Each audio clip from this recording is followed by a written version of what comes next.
Bismillahirrahmanirrahim. Alhamdulillahi rabbil alamin. Wassalatu wassalam ala Rasulillah wa ala alihi wa sahbihi ajma'in.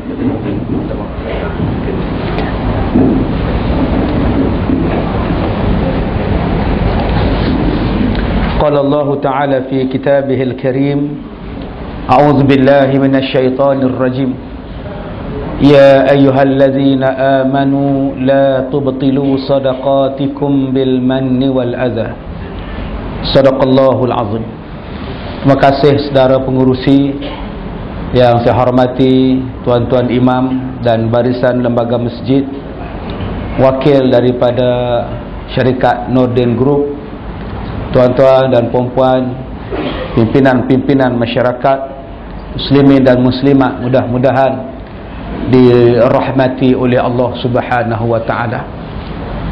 Saya ucapkan ribuan terima kasih kepada ahli jawatan kuasa masjid dan syarikat Nordin Group kerana sudi menjemput saya ke majlis ceramah kita pada malam ini, dan ini adalah kali yang kedua saya berceramah di negeri Melaka ni.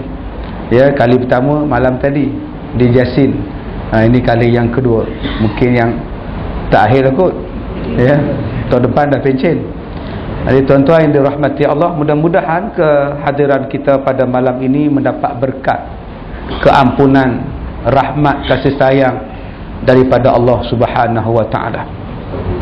Tuan-tuan yang dirahmati Allah, saya nak kata sibuk sangat pun tidaklah. Ya, tapi selalu berjalan berceramah di dalam Malaysia atau di luar negara, dan insya-Allah minggu hadapan saya ada di Thailand, dan hujung bulan ini saya ada di Beijing. Bulan 11, 12 nanti saya ada di Canada untuk berceramah, termasuk di Melbourne insya-Allah pada bulan Disember. Jadi bila saya berjalan di banyak tempat, ya, saya lihat kekuatan umat Islam ni sangat hebat sebenarnya. Tetapi kadang-kadang kekuatan umat Islam itu tidak digembelengkan. Semalam saya sebut tentang kekuatan umat Islam yang kena menjadi kuasa dunia. Ya, yang kita tidak mahu dalam diri kita ini ada penyakit yang dipanggil sebagai penyakit wahan. Bila Rasulullah ditanya apakah penyakit wahan, maka jawab Rasulullah, hubbud dunya wa karahiyatul maut. Cinta kepada dunia dan takut kepada mati. Apabila dua penyakit ini ada dalam diri umat Islam, maka sebab itulah umat Islam di mana-mana sahaja yang berada dalam dunia ini, umat Islam tidak dihormati. Umat Islam ditindas, dibunuh, disembelih. Malah macam-macam bentuk penghinaan yang dibuat dan dilontarkan terhadap umat Islam. Sehinggalah Allah Ta'ala mengatakan bahawa kekuatan umat Islam ini ialah dengan perpaduan itu. Sebab itu disebut kepada kita wa'tasimu bihablillahi jami'a. Orang yang kuat itu ialah orang yang berpegang teguh kepada tali Allah. Tidak menunjukkan bilangan ramai. Kekuatan umat manusia bukan diletak kepada bilangan yang ramai. Kerana Allah berfirman, kam min qalilatin ghalabat fi'atan katsiratan biiznillah wallahu ma'as sabirin. Berapa banyak orang yang sedikit dapat mengalahkan dengan orang yang banyak, dan Allah bersama dengan orang yang sabar. Dalam surah Al-Baqarah ini Allah Ta'ala menyebutkan tentang kisah Talut dengan Jalut. Bagaimana tentera orang Islam yang sedikit tetapi dapat mengalahkan tentera yang banyak, tentera Jalut yang ramai. Jadi bantuan daripada Allah ini bukan dia tengok kepada jumlah. Bantuan daripada Allah itu diletak kepada keimanan kita, ketakwaan kita kepada Allah Subhanahu wa taala. Kerana itu kelebihan orang bertakwa ini disebutkan jelas dalam Quran. Sehingga Nabi ditanya, ya Rasulullah, apakah amalan-amalan yang menyebabkan kita dimasuk syurga? Kata Rasulullah, amalan yang menyebabkan kita masuk syurga dua. Manittaqa wa husnul khuluq. Barang siapa yang bertakwa kepada Allah dan baik perangai. Kemudian Rasulullah ditanya, apakah amalan yang membawakan kita ke dalam neraka? Nabi tunjuk dua benda. Yang pertama kata Nabi, al-famu wal farju. Yang membawakan kita ke dalam neraka itu ada dua. Yang pertama ialah mulut, dan yang kedua adalah kemaluan. Faraj. Jadi 4 benda ini disebut sebagai 2 penyebab yang masuk dalam syurga dan 2 penyebab yang masuk neraka. Yang pertamanya yang membawa kepada syurga 2. Yang pertama ialah orang yang bertakwa kepada Allah. Disebutkan berkali-kali dalam khutbah Jumaat, khutbah raya, khutbah nikah tentang ittaqullah, ittaqullah. Bertakwalah kamu kepada Allah. Selalu kita faham bertakwa kepada Allah ni takut. Takut itu cuma maksud yang kecil daripada makna takwa. Dalam takwa itu ada lagi banyak maksud-maksud yang lain. Tetapi orang kita hanya disebut tentang takwa itu hanya takut pada Allah. Hamka dalam kitab dia Tafsir Al-Azhar bila membicarakan ayat zalikal kitabu la raiba fi hudal lil muttaqin. Inilah sebuah kitab yang tidak ada keraguan di dalamnya, petunjuk bagi orang yang bertakwa. Hamka mengatakan bahawa orang yang bertakwa itu bukan setakat takut kepada Allah. Takwa itu maknanya sayang pada Allah. Bukan setakat takut, sayang pada Allah. Bila sebut sayang pada Allah, kita takkan mahu tengok Allah itu dihina. Kita takkan mahu tengok Allah itu dicerca. Itu makna sayang pada Allah. Sebab itu bila saya sebut dalam YouTube bahawa saya tidak setuju orang bukan Islam menggunakan kalimah Allah, saya sebut dalam CD, saya sebut dalam televisyen, saya sebut dalam ceramah di radio, saya sebut, dan saya sangat konsisten bahawa orang lain yang tidak beragama dengan agama Islam tidak boleh mengatakan bahawa Tuhan dia yang dia sembah, yang dia kata patung itu adalah Allah. Penggunaan kalimah Allah itu tak kena pada mereka. Bila saya cakap macam itu, orang pertikaikan saya. Mereka membacakan ayat Quran. Walain sa'altahum man khalaqas samawati wal ard la yaqulunna Allah. Kalau kamu bertanya kepada mereka, yakni orang-orang kafir, siapakah yang menciptakan langit dan bumi? Orang kafir akan menjawab Allah. Mereka hanya baca sampai ayat itu. Mereka tidak membaca keseluruhan ayat sampai hujung ayat. Fa anna tu'fakun. Kalau kamu mengatakan bahawa Allah menciptakan langit dan bumi, kamu mengaku, kenapa kamu berpaling daripada menyembah Allah? Allah tanya pada orang kafir, kalau kamu kata Allah menciptakan langit dan bumi, kenapa kamu tidak ambil Allah sebagai Tuhan? Kenapa ambil batu? Kenapa ambil patung sebagai Tuhan? Menunjukkan bahawa mereka tidak mahu beriman kepada Allah. Sebab inilah tuan-tuan, Allah Ta'ala sebut kepada kita di dalam Al-Quran tentang memakmurkan masjid. Ma kana ya'muru masajid Allah. Ambil pada ayat itu. Ma kana lil musyrikina an ya'muru masajid Allah. Tidaklah patut sama sekali orang-orang musyrik memakmurkan rumah-rumah Allah. Syahidina alaihim bil kufr. Sedangkan mereka itu sendiri menyaksikan bahawa mereka menolak Islam. Sebab itu dalam ayat itu jelas tuan-tuan. Ayat yang kalau kita sambung di bawahnya, innama ya'muru masajidallah man amana billahi wal yaumil akhir. Ayat itu sangat jelas. Ayat ini berlaku apabila tentera-tentera Islam berjaya menawan orang-orang kafir Quraisy dalam peperangan Badar. Termasuk yang ditawan ialah Hamzah. Termasuk yang ditawan ialah Abbas bin Abdul Muttalib, bapa saudara Rasulullah. Masa itu dia belum lagi beragama Islam. Bila dia belum beragama Islam, dia ditangkap lebih kurang 70 orang yang ditawan. Sahabat-sahabat Nabi pergi tengok Abbas, bapa saudara Nabi, bantah Nabi dan nak berperang dengan Nabi. Bila kena tawan, sahabat-sahabat tengok. Sahabat-sahabat nak tengok, ini dia orang yang lawan Rasulullah. Abbas berkata, kawan-kawan dia berkata, hai orang-orang Islam di Madinah, apa yang kamu buat untuk Mekah? Apa yang kamu buat untuk orang yang pergi haji? Kami duduk di Mekah, kami bagi makan dan minum orang buat haji. Kami jaga Kaabah, kami jaga Masjidil Haram. Kamu duduk di Madinah, apa kamu buat? Kami yang jaga Mekah, kami yang jaga orang buat haji dan umrah. Turun ayat ini tuan-tuan. Maka lil musyrikin ay ya'muru masajidallah. Tak patut orang-orang musyrik memakmurkan rumah-rumah Allah. Apa yang kamu buat itu tak boleh. Apa pun sebab kamu tak beriman pada Allah. Sebab ini Allah Ta'ala sebut tuan-tuan, bila ulama-ulama membicarakan hadis ini, apa yang orang kafir boleh buat dalam masjid dan apa orang kafir yang tak boleh buat dalam masjid. Apa yang orang kafir tidak boleh buat dalam masjid, orang bukan Islam? Masuk ke dalam masjid dan bagi syarahan haram. syarahan apa pun tak boleh. Kalau kamu bukan Islam, nak cakap tentang masyarakat, jangan dalam masjid, kamu duduk cakap di luar. Di pasar boleh, di market boleh, di mana boleh, di padang boleh. Dalam masjid Allah tak bagi. Itu dikira memakmurkan masjid. Jadi ni tuan-tuan, bila kita membicarakan tentang itu, berapa banyak orang yang bantah. Saya pergi ceramah di satu tempat tahun 2008. Dia kata, Ustaz, kenapa orang Islam tidak menjadikan orang bukan Islam sebagai AJK masjid? Apa salahnya? Sampai bila mereka tak nak pegang AJK masjid? Kalaulah orang bukan Islam memegang jawatan kuasa masjid, memegang jawatan kuasa surau, saya rasa kita telah memberikan satu pendidikan kepada orang bukan Islam. Sampai pada satu tahap masjid pun nak dilantik orang bukan Islam, tak huru-hara ni tuan-tuan. Saya terus baca pada dia satu ayat, innama ya'muru masajidallah man amana billah, nombor 1. Yang boleh memakmurkan masjid hanya orang beriman pada Allah. Orang kafir tak masuk sebab syahidina alaihim bil kufr, sebab mereka sendiri mengatakan bahawa mereka kufur pada Allah. Mana boleh? Ini tuan-tuan, sebab itu apa benda yang kita nak buat, apa benda yang kita nak cakap, tolonglah kita rujuk kepada Quran. Quran dapat memberi jawapan. Hari ini umat Islam menjadi terlalu lemah.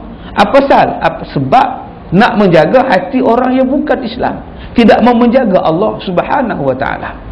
Sedangkan yang menjaga kita ialah Allah. Sebab tu Nabi sebut ihfazillah yahfazka. Kamu jaga Allah dan Allah akan jaga kamu.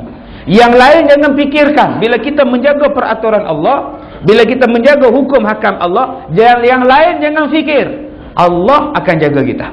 Masalah kita sekarang ialah ketidakyakinan kepada Allah. Ketidakyakinan kepada Allah. Kita nak derma untuk masjid pun tak apa nak confident tu. Nak wakaf pun tak apa confident. Dia belajar. Masalul ladzina yunfiquna amwalahum fi sabilillah kamasali habbatin ambatat sab'a sanabila fi kulli sumbulatin mi'atu habbah. Dia belajar perumpamaan orang yang bersedekah. Dia seolah-olah menanam sebiji benih, tumbuh sebatang pokok, tumbuh 7 dahan, setiap satu dahan ada 100 buah. Dia belajar dalam Isra' dan Mi'raj. Setiap tahun dia dengar bagaimana orang yang menanam, hari ini tanam, hari ini tumbuh, hari ini berbuah, dan hari ini boleh makan hasil dia. Rasulullah bertanya pada Jibril, siapakah orang yang bertanam cepat sangat hidup buahnya? Kata Rasulullah, itulah orang yang bersedekah. Kita belajar benda itu, tapi keyakinan tidak sampai pada diri kita. Sebab tu bila nak sedekah, kadang-kadang berkira-kira. Jadi Parkinson tangan dia. Padahal sebelum tak ada Parkinson pun. Bila nak masuk derma je, Parkinson dia. Subhanallah, Masya Allah, baik. Pasal apa? Pasal tak yakin. Sebab dia kata bila saya masuk 100 dalam masjid, saya pergi cocok kad saya dekat dinding bank, jumlah tak naik, Ustaz. Kalaulah semua jumlah naik, Masya Allah, macam semayang mayat kita. Saya pergi satu tempat tuan-tuan, semayang mayat yang penuh orang, ramai, macam semayang Jumaat. Sebab ada sampul. Ditunggu dekat pintu masjid, ada 2 orang tukang bagi sampul surat. Seronok tuan-tuan. Asal 4 kali takbir je duit, 4 kali takbir je duit. Kalau begitu 10 mayat pun tak apa sehari. Sebab itu bila semayang mayat penuh orang, semayang subuh. Saya pergi semayang maghrib, saya ada satu ceramah di sekolah tumpang, semayang di masjid, 10 orang semayang maghrib. Bayangkan tuan-tuan, maghrib 10 orang, kalau subuh tak 100. Bayangkan. Kalau maghrib 500, insya-Allah subuh 200. Tapi kalau maghrib sahaja 10 orang, saya rasa tak meningkat pada 50. Saya takut tuan-tuan tengok hari ni. Sebab apa? Sebab ketidakyakinan kepada Allah, lebih yakin kepada harta benda. Ini yang kata-kata tadi, hubbud dunia, cinta kepada dunia. Bila cinta kepada dunia, dia nampak ekonomi orang bukan Islam pegang, kekuasaan orang bukan Islam pegang. Sebab itu umat Islam tidak mau memegang kepada tali Allah. Dia lebih nak memegang siapa yang memberi wang, siapa yang menguasai dunia. Maka sebab itulah kelemahan-kelemahan berada di mana-mana. Macam kita tunjuk perasaan kerana membantah filem yang menghina Rasulullah. Bagus tunjuk perasaan. Tunjuk perasaan tuan-tuan, seluruh dunia. Tapi sekarang di mana perasaan yang ditunjuk itu? Dah sunyi dan sepi, gelap dan gelita. Habislah tunjuk perasaan, dah habis. Syria pun dah senyap dengan gaduhnya. Sekarang gaduh.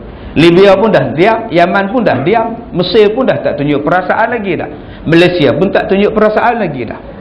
Bukan salah tunjuk perasaan, silakan. Tetapi bila tunjuk perasaan, yang tunjuk perasaan orang Islam, pasukan keselamatan pun orang Islam, dua-dua bergaduh. Yang buat filem di Amerika, tepuk tangan. Umat Islam sama-sama umat Islam bergaduh. Tidak ke mana pun tuan-tuan. Sekarang sunyi dan sepi.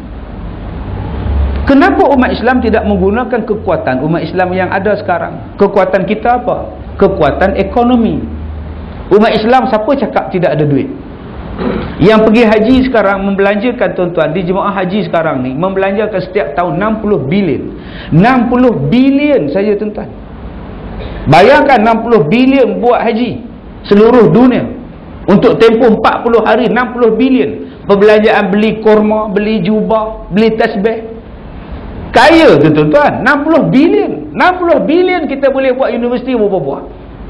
60 bilion kita boleh buat penyelidikan R&D, berapa banyak penyelidikan kita boleh buat. 60 bilion kita boleh buat kekuatan ekonomi umat Islam, berapa banyak boleh buat. Sebab itu umat Islam dia ada minyak, tetapi sayang minyak yang dia ada dia tetap jual pada kuasa-kuasa barat. Kalaulah ada kuasa barat yang menghina Islam, kalaulah ada kuasa barat yang mempertikaikan Rasulullah, umat Islam hanya perlu stop jual minyak. Habis tuan-tuan. Lingkup Amerika, Britain lingkup, Perancis lingkup, Israel lingkup, minyak saja. Inilah kekuatan yang kena ada. Sebab itu tuan-tuan, setiap satu ibadat dia ada maqasid syariah. Sesuatu ibadat, setiap satu ibadat dia ada maqasid. Setiap satu ibadat dia ada maksud. Apa maksud solat? Maksud solat itu ialah tanha anil fahsya'i wal munkar, mencegah kemungkaran, mencegah kefahsyakan. Nak bagi jadi orang baik, kena bagi semayang. Nak bagi orang baik, kena semayang. Nak jadi suami baik, kena semayang. Nak bawa keluarga yang baik, kena pilih suami yang semayang, isteri yang semayang. InsyaAllah baiklah. Kita sekarang tak ambil yang semayang. Kita tengok ada sokso tak? Engkau minang anak aku, engkau gaji engkau berapa? Itu soalan pertama yang kita tanya. Ini kereta engkau tu kereta sendiri ke sewa? Kalau datang Minang naik on the cup tuan-tuan, tobatlah home, gelap masa depan. Tambah pula habis-habis Minang, motor tak start. Udah nak tercabut kaki, tak boleh hidup. Itu lagi gelap masa depan. Yang kita lihat ialah kebendaan terlebih dahulu. Hubbud dunia. Kita tak lihat keagamaan terlebih dahulu. Yang ini yang jadi banyak masalah. Sembahyang itu nak mencegah mungkar. Cuba tengok orang-orang yang buat jahat. Saya tiap-tiap hari tuan-tuan, sejak saya tukar nombor telefon ni, saya rasa aman sangat. Pasal tidur pun senang, tidur dalam kereta pun senang, saya duduk pun senang. Sebab tidak ada lagi panggilan-panggilan telefon. Saya dah tak larat tuan-tuan jawab panggilan telefon. Dah tak larat. SMS pun saya tak jawab. Sebab tu saya tukar nombor. Saya pun dah tak jawab soal jawab dalam internet, dalam Facebook. Saya tak jawab. Saya tengok yang hantar soalannya 1 juta. 1 juta. Yang jawab saya seorang. Mana boleh mampu tuan-tuan. Sehari 300-400 soalan. Saya tak jawab lah. Lantak kamu lah. Nak jawab bagi kuliah kita jawab. Saya tak larat tuan-tuan. 1 juta orang. Saya tutup lah. Tanyalah ustaz tu, saya tak mau dah. Saya tak larat. Tuan-tuan tanya-tanyalah. Siapa jawab? Hantu lah tuan-tuan. Saya dah tak mampu nak jawab. Terlalu banyak. Bila saya buat kem cuti sekolah tuan-tuan, bila kem cuti sekolah ni, kita boleh tengok macam-macam kes yang datang jumpa pada saya, yang bawa, yang telefon, yang SMS, yang email. Saya akan tanya balik, semayang ataupun tidak. Majoriti jawab semayang tak cukup. Majoriti jawab semayang main-main. Ada yang jawab anak saya tak semayang, suami saya tak semayang, isteri tak semayang. Sedangkan maqasid syariah semayang itu ialah untuk jadi kita baik. Bila anak tak semayang, bila suami tak semayang, bila masyarakat tak semayang, jangan harap masyarakat, anak, suami jadi baik. Sebab itu solat kena ajak, kena buat supaya masyarakat jadi hebat. Dan solat inilah lambang perpaduan. Bila solat sendiri berpecah, macam mana masyarakat nak bersatu? Ada orang yang tak semayang di masjid, dia semayang tempat lain. Tak salah, pergilah semayang. Tapi kenapa sampai pada satu tahap benci masjid? Sampai semayang pun tidak bersatu macam. Dia tengok tu imam baca khutbah tak kena dengan dia, dia start motor dia belah. Belah tuan-tuan. Kita pun cakap boleh belah. Subhanallah. Sampai tahap macam itu. Kalau dah macam itu, subhanallah. Dia lupa yang Abu Hurairah semayang di belakang orang yang sangat zalim, Hajjaj Yusuf As-Saqafi. Hajjaj bin Yusuf As-Saqafi dia bunuh 120,000 orang. 120,000 orang Islam, bukan orang kafir. Siapa yang lintas depan dia, dia pancung je. Dia nak pergi ke tawaf, orang lintas, dia pancung tuan-tuan, depan Kaabah dia pancung. Hajjaj bin Yusuf dia tembak Kaabah, rebak sebahagian Kaabah, runtuh Kaabah, sebahagian dia tembak dengan menjanik. Tapi bila dia semayang, dia jadi imam. Dahsyat tuan-tuan. Siapa makmumnya? Abi Hurairah, sahabat Nabi. Orang tanya kepada Abi Hurairah, kenapa kamu solat di belakang dia? Dia zalim, bunuh orang. Jawab Abi Hurairah, ketika dia solat, dia tak zalim. Ketika dia jadi imam, ada dia bunuh orang. Cicak pun dia tak bunuh. Aku ikutlah semayang dia. Kan elok tuan-tuan. Bila sebut tentang Islam, kita jadi satu. Bila sebut tentang Islam, kita jadi satu. Masalah kita hari ini ialah umat Islam tidak mahu bersatu. Sehingga orang menghina Rasulullah pun kita tidak mahu bersatu.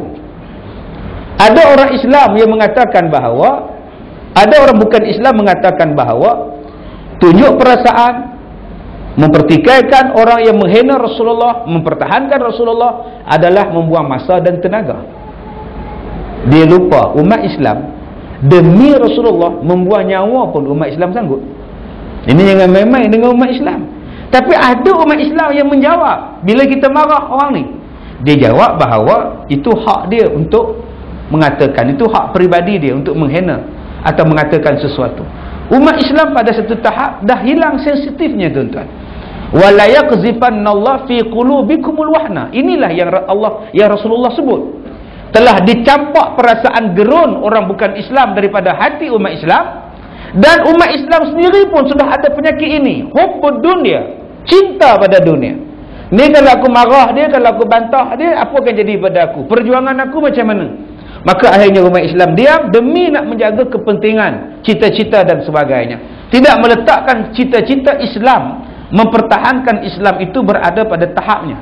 Maqasid syar'i untuk puasa, apa dia? La'allakum tuflihun, la'allakum tattaqun. Mudah-mudahan kamu jadi orang yang bertakwa. Itu tujuan puasa. Mudah-mudahan jadi orang bertakwa. Maqasid syar'i untuk haji apa? Liyashhadu manafi'a lahum, supaya kamu menyaksikan apa-apa yang bermanfaat pada kamu. Tujuan kita pergi buat haji itu, Allah kata dalam Quran, supaya kamu boleh ambil manfaat daripada haji. Masya Allah tuan-tuan, 5 hingga 7 juta umat Islam berkumpul serentak. Tak ada gaduh, tak ada perang, tak ada memasang muka elok belaka, tak ada roboh Kaabah tu berebut, elok je pusing tawaf. Tak ada tuan-tuan, elok-elok je. Melainkan dululah kena rempuh pasal nak melontar. Sekarang tuan-tuan elok je. Bayangkan 7 juta, seorang orang bukan Islam pun tak ada. Seorang bukan Islam tak ada, semua tak ada, semua orang Islam. Walaupun seorang tak ada. Semuanya, semua barangan Islam, daripada kepiah sampai ke kasut, semua Islam. Walaupun made in China, songkok kita, ketayap kita, China tu pun orang Islam buat. Tuan-tuan jangan cakap ini made in China ni orang Cina buat. Tak, orang Cina Islam buat tuan-tuan. Jubah kita ni yang beli dafah ke, yang beli apa ke benda ke, asil ke, itu semua orang Islam buat. Walaupun made in China. Seluruh barang adalah barang-barang Islam. Kalau umat Islam boleh bersatu begitu, kenapa bila balik ke Malaysia tidak bersatu? Lupakah kita kepada Al-Quran? Allah Ta'ala sebut kepada kita, allazina asyaddan nas, orang yang sangat benci kepada kamu. Orang yang beriman lagi, orang yang beriman ni yang paling benci kepada orang yang beriman dua, kata Allah. Al-Yahud wallazina asyraku. Yang sangat benci kepada umat Islam dua orang, dua puak. Pertama Yahudi, dan yang kedua orang-orang yang menyembah berhala. Orang-orang yang menyembah berhala adalah orang yang sangat benci kepada umat Islam. Kalaulah kita faham ayat ni tuan-tuan, nescaya kita akan memilih umat Islam sesama umat Islam sebagai kawan dia. Sebab terang-terang Allah Ta'ala telah menyebutkan dalam Quran, yang benci sangat-sangat pada orang Islam dua, Yahudi dan orang yang menyembah berhala. Yang menyembah berhala dan Yahudi, baik macam mana pun dia sangat benci pada kamu. Masya Allah. Kalau kita faham daripada ayat Quran ni tuan-tuan, kita tak akan memilih orang lain untuk menjadi sahabat kita melainkan orang Islam juga. Sebab mereka beriman pada Allah, mereka tunduk dan sujud patuh pada Allah. Jadi tuan-tuan, inilah lambang kekuatan umat Islam. Bila saya pergi ke Australia, umat Islam hebat. Hebat tuan-tuan. Saya tak gaduh nak makan. Di Perth tak gaduh kita nak makan.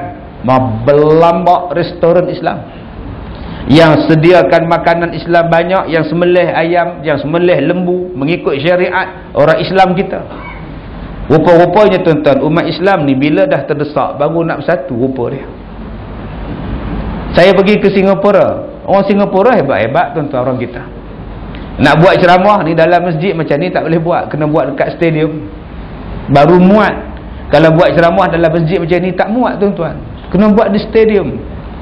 Tak boleh nak buat dalam masjid. Kalau buat macam ini, Allahu Akbar, boleh buat di keempat lapis, semuanya penuh dengan orang. Umat Islam tuan-tuan hebat sebenarnya. Takkan kita nak ditindas, takkan kita nak dihenyak, takkan kita nak ditekan baru kita nak bersatu. Adakah kita nak menunggu bangsa kita tertekan baru kita nak bersatu? Jangan tuan-tuan. Sebab itu saya berkali-kali saya sebut pada tuan-tuan tentang nikmat yang selalu kita lupa. Ada dua nikmat yang selalu kita lupa. Pertamanya ialah nikmat as-sihah, nikmat sihat. Yang keduanya ialah nikmat wal faragh, nikmat lapang masa. Nikmat inilah yang manusia lupa. Nikmat sihat. Masa mata tengah sihat, mana ada nak baca Quran? Dibacanya mangga, betik, mempelak. Yang tu banyak dia baca. Quran berapa banyak nak baca? Masa tengah muda berapa banyak baca Quran? Tunggu mata dah rabun baru sibuk baca Quran. Datang ke masjid nak baca Quran, nak baca Yasin, gagal-gagal dalam beg, Allah, mata tertinggal di rumah, kata dia. Itu mata makcik ada dua spek mata, kata dia. Tak boleh baca. Nasib baik Yasin tu hafal di mulut, buat ikut juga. Ini masalah kita tuan-tuan. Masalah kita, masa muda-muda jarang ke masjid. Bila kaki sakit lutut, sakit gaut, baru datang. Itu yang bila rukuk, aduh. Masa sujud, aduh. Masa duduk antara dua sujud, aduh. Ya Allah. Masa tahiyat akhir, orang pula duduk atas kaki dia, aduh, lagi sakit ni. Habis sembahyang kita tanya Tuan Haji apa salah? Aduh, mana boleh sebut aduh dalam solat? Gaut ustaz. Kakinya berbiji-biji tuan-tuan. Subhanallah. Sebab tu saya tengok malam ni ramai anak-anak muda. Alhamdulillah. Ini tarikan, gerakan sekarang ni tuan-tuan. Anak-anak muda sekarang ni, ya, mereka belajar, mereka cepat belajar dan mudahnya untuk mendapat ilmu. Sebab tu kita jawatan kuasa masjid kena cari jalan macam mana kita nak bagi orang muda. Kena cari jalan tuan-tuan. Setengah orang kita anak muda, masya-Allah. Subhanallah. Kita tak mau mesra muda. Kita tak nak mesra dengan orang muda. Kita tak nak libatkan mereka tentang kemasyarakatan. Saya punya geng tuan-tuan, bukan semalam saya sebut di Jasin, saya ada geng untuk sembelih lembu. Dan saya ada juga anak-anak muda yang menguruskan mayat. 12 tahun, 16 tahun, 17 tahun, uruskan kematian. Bila ada saja kematian, satu van kami pergi. Jemput tak jemput, kita orang sampai. Ambil Yasin, tak payah disuruh, baca Yasin, baca tahlil. Bila dah baca tahlil semua, balik tanya pada tuan rumah, dah ada tukang mandi belum? Belum. Tak apa, kami mandikan. Percuma. Tak seronok hamba Allah tu. Mayat tu lagi seronok. Selamat duit aku, kata dia. Mayat tu seronok. Subhanallah, Masya Allah. Bila anak-anak muda ke hadapan, kawan-kawan dia yang geng-geng dia tengok, lama-lama pakai impit, dia orang pun nak join sekali. Ni yang kita nak, tuan-tuan. Sampai bila kita, bukan saya nak hina tuan-tuan pula minta maaf, tapi sampai bila kita nak buat? Saya bila buat kursus mandi mayat, tuan-tuan, saya dah agak dah. Yang datang kursus itu ialah yang dah nak jadi mayat. Allahu Akbar. Tangan tak larat, mata tak nampak, lutut sakit. Kita nak mereka ini ke hadapan. Bila mereka ke hadapan, dia akan tarik orang yang muda-muda untuk terus buat. Sebenarnya mandi mayat adalah benda yang paling senang. Kita nak mandikan cucu kita lagi susah. Oh, cucu kita, ya Allah Ustaz, bila kita pegang licin dengan sabun, dia nak main tepuk dengan air licin Ustaz, geram budak ni. Mandi mayat, mana ada macam itu? Mayat diam, tolak dia ikut, tarik dia ikut, kita buka dia ikut, tekam dia ikut. Ada pernah mayat bantah? Apa tolak-tolak ni? Mana ada mayat cakap macam tu? Silat-silat hari belah lari tukar mandi mayat. Jadi tuan-tuan, kita kena gambarkan bahawa Islam ini adalah mudah. Islam adalah sangat mudah. Jangan gambarkan Islam ni susah. Saya pergi tengok orang mandi mayat, saya diam, saya tengok. Saya tengok tukang mandi mayat tu potong kain kapan. Dia potong halus-halus, rupanya nak buat tempat korek telinga, digulung tak sebelah. Mukanya serius. Saya pun takut nak tegar. Kemudian dia potong part segi lagi, dia jahit, rupanya sarung tangan. Berapa sikit punya banyak masa, tuan-tuan. Lebih baik dia pergi dekat kedai, dia beli sarung tangan getah. Dia beli itu putik kapas, semua dah jual. Pak saya pun nak jahit. Akhirnya budak-budak kata, tak berani aku. Begitulah mudahnya Islam. Cuba kita gambarkan Islam itu mudah, tetapi jangan ambil mudah. Mudah supaya senang orang. Supaya imam jadi imam, mudah kan? Saya tengok imam tadi, kita baca relax je, surah pendek-pendek. Lah, orang di belakang pun boleh tahu. Wadduha ke, alam tarokai ke, senang. Tetapi ada imam yang nak tunjuk teror. Dia bacanya ayat atas-atas semua. Kalau dia sangkut, siapa nak tolong? Kalau kita sangkut, alam tara kaifa fa'ala rabbuka bi ashabil fil. Alam banyak orang boleh tegur. Tapi kalau baca ayat di atas, macam qala ma mana'aka alla tasjuda qala ma mana'aka qala. Ada tuan-tuan yang boleh sampai bunyi marah dia. Yang makmum di belakang tak boleh rescue. 911 tak boleh. Menung. Untuk kamu yang kamu kata baca ayat atas-atas, buat apa aku tak boleh tolong? Ada makmum yang dah lama sangat duk rukuklah. Ini pun huru-hara punya makmum. Dia boleh cakap rukuklah, dia tak tahu yang dia dah batal. Ada tuan-tuan makmum ni pun bukannya sihat semua pun. Ada yang sembahyang hari raya, takbir yang pertama rakaat 7, rakaat yang kedua 5, imam terlupa takbir. Masya Allah, dia bangun-bangun Allahu Akbar, Bismillahirrahmanirrahim, Alhamdulillahi Rabbil Alamin, lupa Allahu Akbar, Allahu Akbar. Makmum tukar sebut Subhanallah. Ni makmum yang prihatin, Subhanallah. Tu imam buat dek je, baca Fatihah je, letak kamu lah. Ada makmum yang sebut takbir. Sebab nak tolong ingatkan takbir, Allahu Akbar. Tok imam tu telinga masalah sikit. Takbir. Bayangkan tuan-tuan, kalau tempat itu orang yang allergic dengan takbir, tak ada sebut Allahu Akbar, satu masjid batal, tuan-tuan. Kenapa yang jadi macam itu? Sebab tak ada ilmu. Jadi bila kita gambarkan bahawa Islam tu terlalu susah, sebab tu orang tak nak jadi imam. Sebab kadang-kadang imam lepas sembahyang doanya, ya Allah, 15 minit segala makna doa dah masuk bismillah. Orang kata, aku tak boleh jadi imam, aku doa tak apa. Sedangkan tak baca doa pun tak apa. Contoh senang ya. Assalamualaikum warahmatullahi. Assalamualaikum warahmatullahi. Terus bangun. Allahu Akbar. Awak nak kata apa? Tok imam terus sembahyang sunat. Tak ada siapa marah. Tak ada orang tarik kain tok imam. Doa. Tuan-tuan cakap, sendiri bacalah. Apa hal pula? Kalau agak-agak tak puas hati, takut makmum marah, Allahumma barik lana fi marasalah. Itu pun dah dikira sah. Betapa mudahnya dalam Islam. Tapi kadang-kadang kita bagi susah, tuan-tuan. Bagi susah. Dalam Islam, tuan-tuan, nak semayang senang. Tuan-tuan jangan gambarkan nak semayang kena ikat serban, kena pakai jubah. Tak semestinya macam itu.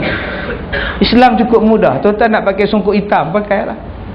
Nak pakai songkok putih, kepiah putih, dipersilakan. Pakai baju Melayu, pakai jubah, dipersilakan. Pakai t-shirt, dipersilakan. Kemeja, dipersilakan. Janji tutup aurat. Sampel Islam. Tengok agama lain, tuan-tuan, nak semayang. Tok imam dia nak semayang apa? Baju lain tak boleh, mesti kuning aja. Rambut tak boleh tumbuh, botak mana. Kita tok imam sikit punya segak, tuan-tuan. Sikit punya segak ke tok imam? Islam tu mudah. Cubalah kita mudahkan, jangan kita menyusahkan. Bukankah Nabi kata yassira wala tu'assira? Bagilah mudah wahai Muaz, dan janganlah bagi susah. Nabi pesan kepada Muaz dan dua orang lagi sahabatnya. Dua orang ini Nabi pesan, yassira wala tu'assira. Wahai Muaz dan sahabat kamu, bagilah mudah dan jangan menyusahkan orang bila kamu ada di Yaman. Bila Nabi utuskan Muaz bin Jabal untuk menjadi hakim di Yaman.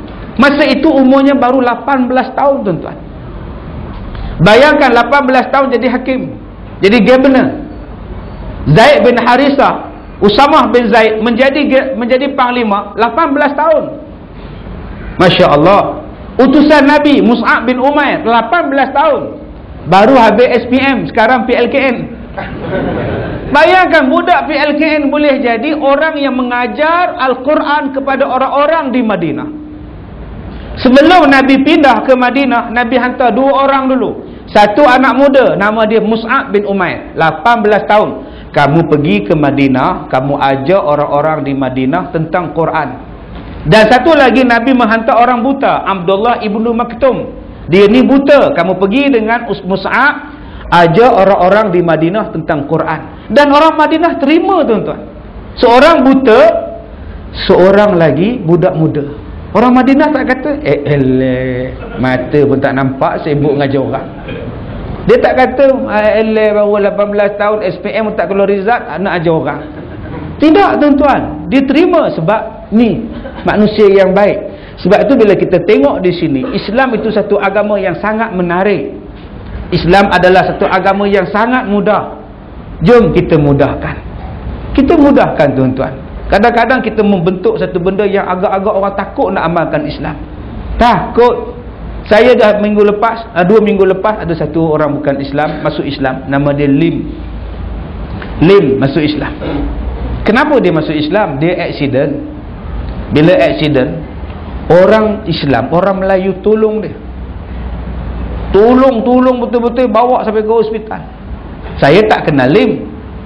Yang saya kenal macam mana? Saya pergi ke hospital, ada saudara saya tak sihat, sakit. Saya tengok orang sebelah ni, Cina ni, seksa betul. Saya tengok dia, belah sana belah sini, aduh. Jadi saya ni ambil duit, saya bagi dekat tangan dia,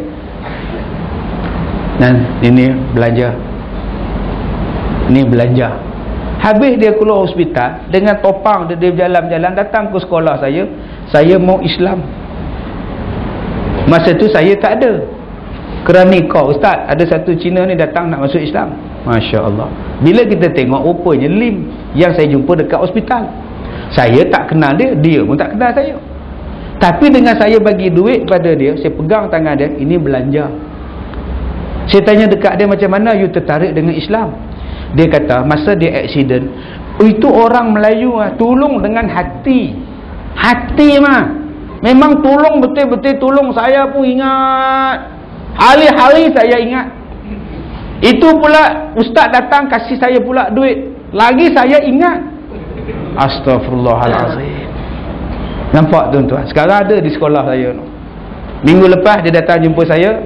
Dia kata, Ustaz, bila mau sunat? Dia yang volunteer tanya, bila mau sunat? Saya kata, you luka pun belum lega, nantilah dulu. Yalah, bila mau sunat? Ya Allah, subhanallah. Cubalah tuan-tuan sunat dia dengan kapak lagi dia. Tunjukkan pada dia bahawa seronoknya benda itu. Islam ni satu benda yang menyeronokkan. Islam ini satu benda yang senang. Jangan bagi susah. Jangan bagi susah. Sekarang kita nak korban lembu, kadang-kadang kita bagi susah. Aduh, majlis agama pula bagi seekor lembu pula. Ni nak bubuh nama siapa ni? Ini minggu lepas orang tanya, Ustaz, pejabat agama bagi seekor lembu dekat masjid, suruh buat korban. Boleh tak kita korban atas nama pejabat agama? Saya kata, mana boleh Pak Dong? Takkan saja aku sembelih lembu ini korban untuk majlis agama. Mana boleh? Jadi tak payahlah bubuh nama majlis. Sekarang Tuan Haji ambil lembu tadi, letak di masjid. Okey, sekarang lembu ni untuk dikorbankan. Harganya 2,800. Siapa nak korban silakan atas nama dia. 2,800 masuk tabung masjid. Oh, boleh Ustaz ya? Apa pula tak boleh? Senang. Ustaz, saya ni masalah saya sekarang ni, lembu saya nak buat korban lembu. Baru ada 5 orang yang bagi nama. Lagi 2 Ustaz, tak cukup. Apa saya tak cukup pula? Cukupkanlah duit. Belilah harga lembu. Tapi masalahnya tak cukup 7. 5 pun boleh.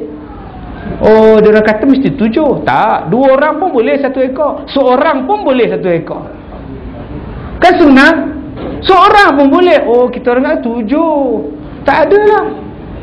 2 pun boleh, 1 pun boleh, 3 pun boleh, 4 pun boleh, 5 pun boleh, 6 pun boleh, 7 pun boleh, 8 dah tak boleh. Jadi itu pulang lah. Masalah dia Ustaz, 6 orang dah ambil korban, 6 orang dah bagi nama korban. 1 je Ustaz, 1 je lagi yang tak nak isi Ustaz. Dah puas saya buat dalam announce dalam sebelum khutbah Jumaat. 1 lagi bahagian, 1 lagi bahagian, 1 lagi bahagian, 280, 280. Sampai sekarang tak ada Ustaz. Kalau gitu Tuan Haji lah cukupkan. Tuan Haji cukupkan. Masalahnya saya dah ambil seekor lembu. Apa lagi saya nak korban? Kalau gitu Tuan Haji bayar. Niat Tuan Haji tak bayar korban. Niat aku untuk mencukupkan 7. Sah. Boleh. Tuan Haji, saya ambil 1 bahagian tu. 400 tu saya ambil. Kamu nak korban ke din? Tidak. Saya nak buat saja makan-makan. Semalam saya nak ambil sate. Nak buat sate. Tapi bukan kamu niat korban. Tak. Saya nak buat sate. Boleh. Maka 6 orang nama tadi diniatkan korban. Din tadi bila habis bagian dia, bagi dekat dia, tak ada niat korban untuk dia. Boleh. Islam kan senang. Tapi kadang-kadang kita tak faham, kita yang jadi susah. Jadi payah sangatlah, letih sungguh-sungguh. Sampai pada satu tahap jadi payah hidup kita. Sedangkan Islam mengajar kepada kita senang. Nabi kata jangan menyusahkan. Wala tu'assira. Jangan kamu bagi orang pening dengan kamu. Yang kedua Nabi pesan basyira wala tunaffira. Bagi orang suka. Bila kita nak mengajar orang, kena bagi orang suka. Sebab tu ustaz-ustaz bila nak mengajar kena senyum. Baru orang suka. Ini bila mengajar masam. Di mana pelajaran kita ni?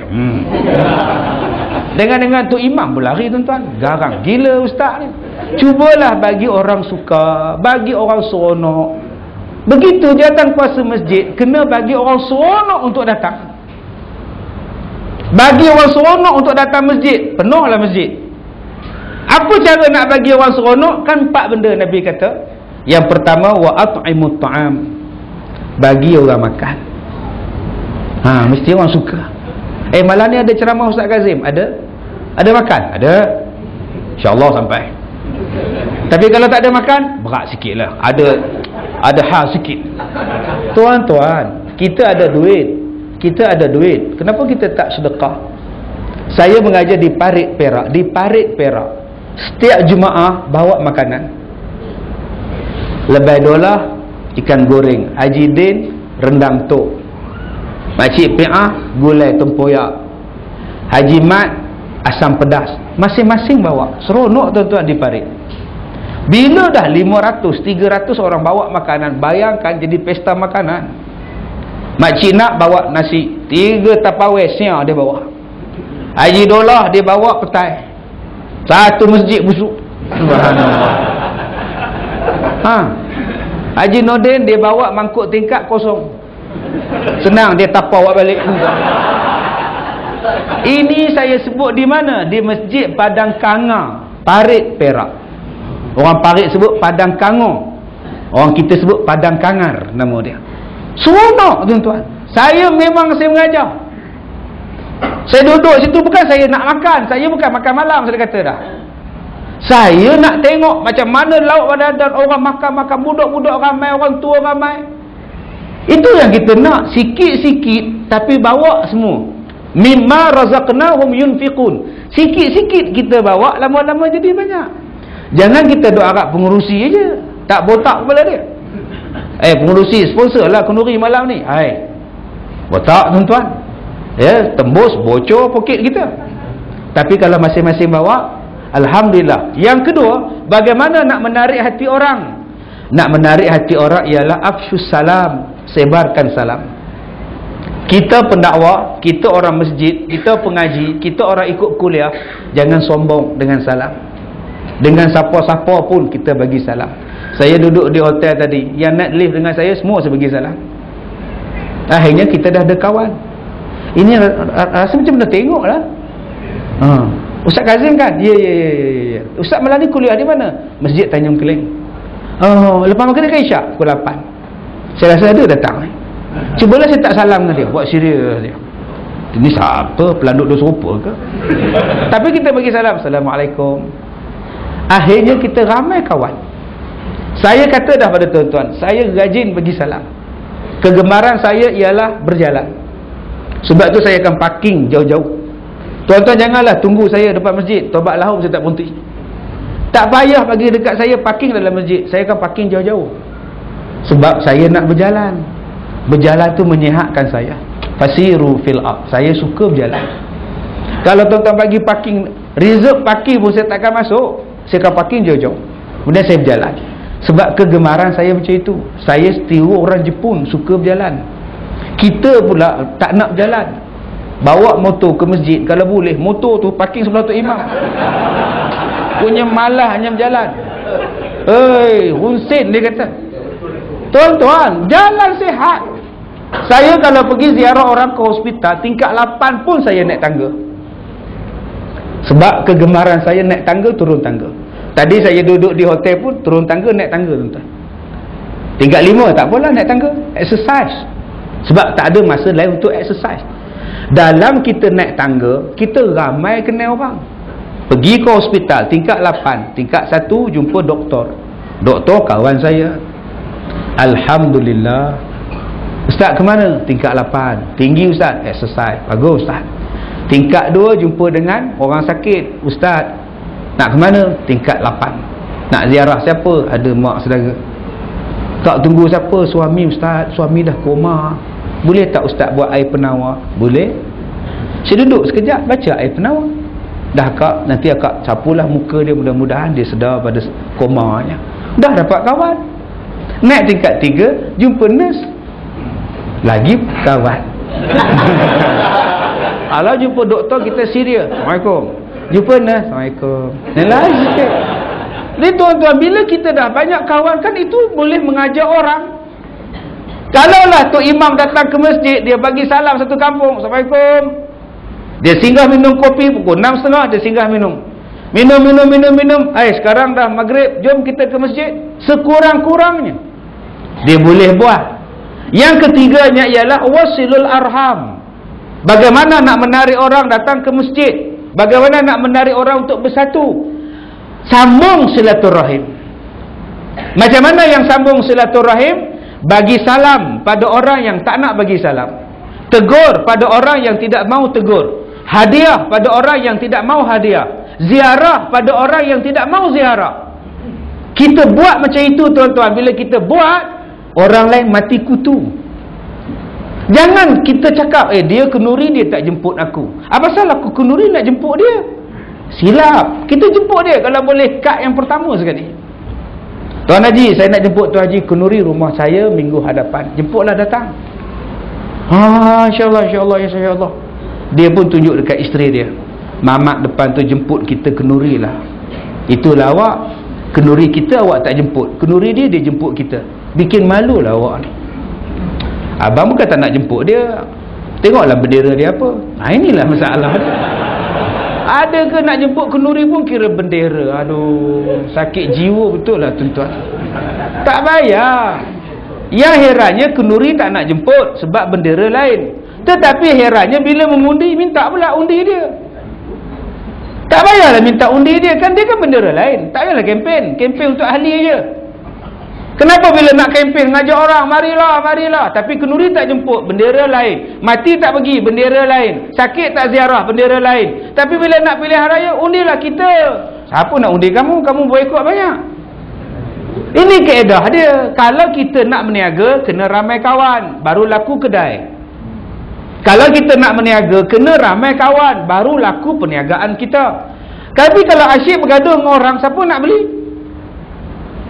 Begitulah dengan pendakwa. Kalau asyik bergaduh dengan orang, siapa nak datang dengan ceramah dia? Siapa pun kita kena banyak kawan. Kalau nak kaya, kena banyak kawan. Banyak orang yang nak kaya, dia tipu kawan, dia pijak kawan.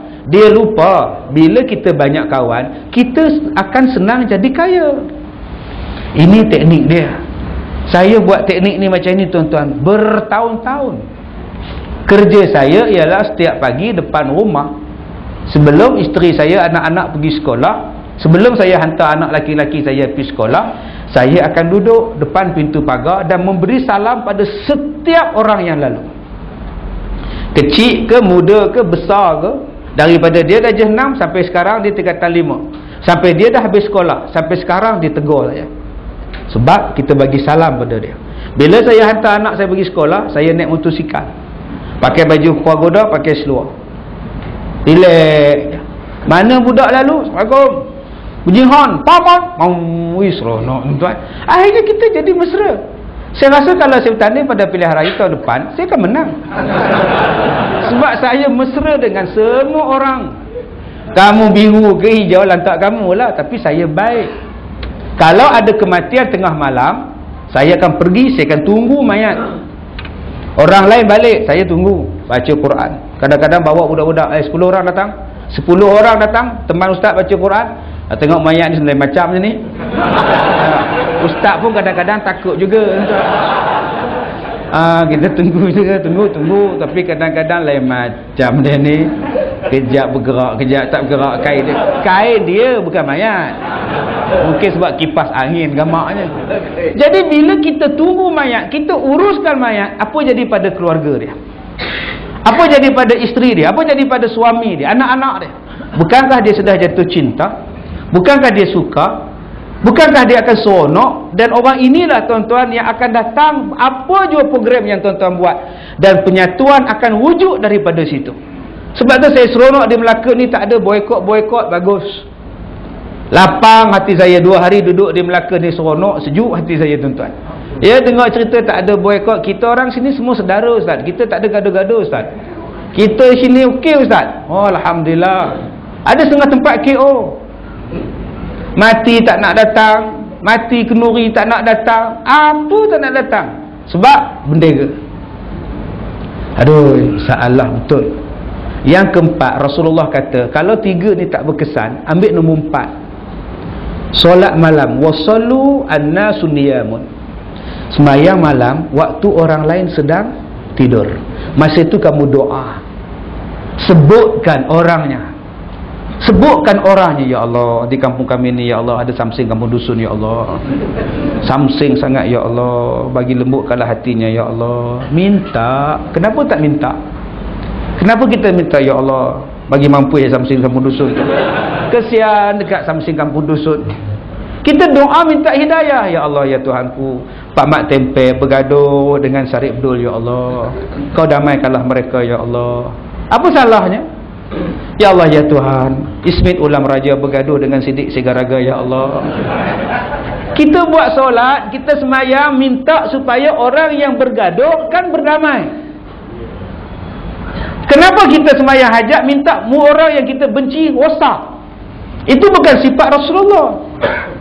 Rasulullah meminta kerosakan pada musuh Islam yang kafir, bukan meminta kerosakan pada orang-orang yang sama-sama Islam. Tak ada, tuan-tuan. Rasulullah doa lagi sampai pada satu tahap Rasulullah minta supaya diberikan keampunan pada kita. Bukan dia minta sama-sama orang Islam ni hancur menghancurkan. Sepatutnya kita minta hancur kepada musuh-musuh Allah, bukannya sesama kita yang menyembah Allah. Cuma kita berbeza daripada sudut pendapat. Sudut pendapat tak apa berbeza, tuan-tuan. Pendapat tu rahmat kadang-kadang. Pendapat tu rahmat. Kita pengurusi masjid, kita buat mesyuarat jawatan kuasa masjid dan jemaah tentang sembahyang tarawih. Saya mencadangkan kita berbincang di sini tentang sembahyang tarawih. Tahun ini kita nak buat berapa rakaat. Saya sebagai pengurusi jawatan kuasa masjid membuka peluang kepada semua ahli jawatan kuasa untuk memberikan pendapat. Silakan setiausaha masjid. Saya mencadangkan kita buat tetaplah 20 rakaat macam biasalah. Tak payahlah nak reduce kurang-kurang pula. Bendahari ada cadangan? Saya kalau boleh kita buat 8 lah. Saya rasa 8 pun cantik juga, sebab kita semua dah tua. Jadi kita tak larat dah, tak lalu nak buat 20. Apa salah yang kita buat 8? Ya hamba Allah ni pula kata, Tuan Haji, saya cadangkan kita buat 20, tetapi kita buat 10 lepas isyak. Habis 10 lagi ke mana? Kita buat 10 pukul 4 pagi kita buat qiyamul lail. Ini cadangan saya. Lepas qiyamul lail kita buat sahur. Lepas sahur kita sembahyang subuh. Itu sajalah cadangan saya, Tuan Haji. Okey, Tuan Haji Din, jawatan kuasa, saya mencadangkan macam ni Ustaz. Kita buat 8, kita buat 8, tapi 4 rakaat kita stop, tengah-tengah dia kita buat ceramah. Kemudian habis ceramah kita buat lagi 4. Kenapa ada stop pula Haji Din? Sebab kalau kita buat 8, lepas tu baru ada ceramah, orang lari balik. Jadi kita ikat dia orang dengan 4 dan 4. Itu sajalah cadangan saya, Tuan Pengurusi. Pak Meon sebagai Tok Siap Masjid, ada cadangan Pak Meon? Saya mencadangkan tak payah buat dah tahun ini. Dah tiap-tiap tahun kita buat. Saya pun tiap-tiap malam balik lambat letih, orang rumah saya marah, kata dia. Pengurusi jangan marah, itu cadangan. Saya sebagai pengurusi menerima baik cadangan tuan-tuan. Alhamdulillah, bagus. Cadangan setiausaha nak buat 20 rakaat pun saya terima. InsyaAllah kalau malam tu tidak ada program apa, dan besoknya pula cuti, kita buat 20 rakaat. Ya 8 pun kita terima. Kalau besoknya kerja ada urusan penting, kita buat 8 saja. Pak Mi'on tadi cadangkan supaya kita jangan buat langsung sembahyang tarawih pun saya terima, jika masjid kita banjir atau runtuh. Bukankah itu namanya perbezaan pendapat? Kalau kita meraihkan perbezaan pendapat, tak ada gaduh-gaduh. Masalah dia kita nak pendapat kita seorang. Kita tak nak meraihkan pendapat orang lain. Kita memaksa pendapat kita. Kita tak nak meraihkan pendapat orang lain. Sebab itulah pergaduhan. Serupa kita lah suami ikut cakap kita je. Itu panjang, teruk lah tu. Asyik dia ikut cakap dia je. Nampak D-nya 6 harakat. Itu namanya diktator. Jadi tuan-tuan, cubalah kita sebagai suami. Bukankah Rasulullah mengatakan bahawa orang perempuan ini jadi daripada tulang rusuk? Tuan-tuan kena faham, dalam Quran tak sebut pun tulang rusuk. Dalam Quran sebut wa qulna ya Adam uskun anta wa zawjukal jannah. Wahai Adam, tinggallah kamu di sini dengan isteri kamu dalam syurga. Makanlah, minumlah kamu dalam syurga. Jangan hampir pokok itu. Nama pokok pun Allah tak sebut. Allah cuma kata wala taqraba hadhihi syajarah. Jangan kamu hampiri pokok itu. Yang bagi nama pokok itu ialah iblis.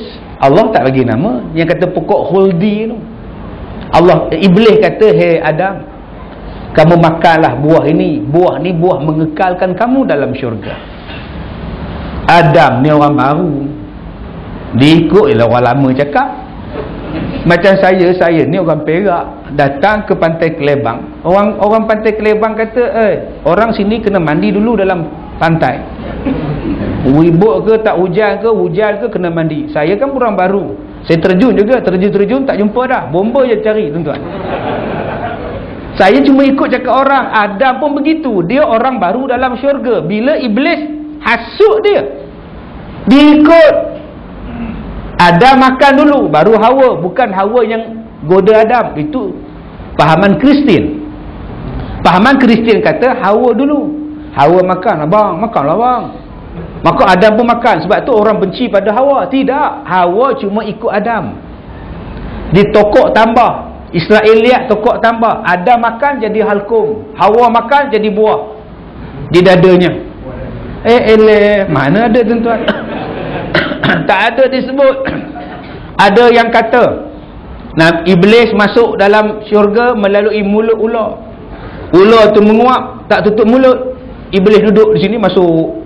Malaikat tak nampak sebab ular yang masuk. Roh belak lulus sebab ular. Takkan malaikat tak sedar Iblis ada di situ. Dan dia kata ular ni tak tutup mulut, sebab tu Iblis masuk mulut. Memang dia tak tutup. Mana ada tangan ular? Ada ular ada tangan, nguak-nguak. Tak ada. Ini cerita-cerita Israeliat yang ditokok tambah.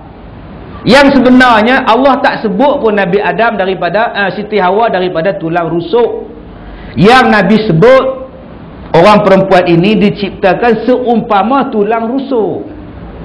Seumpama tulang rusuk. Inilah tulang rusuk ni, ini tulang rusuk.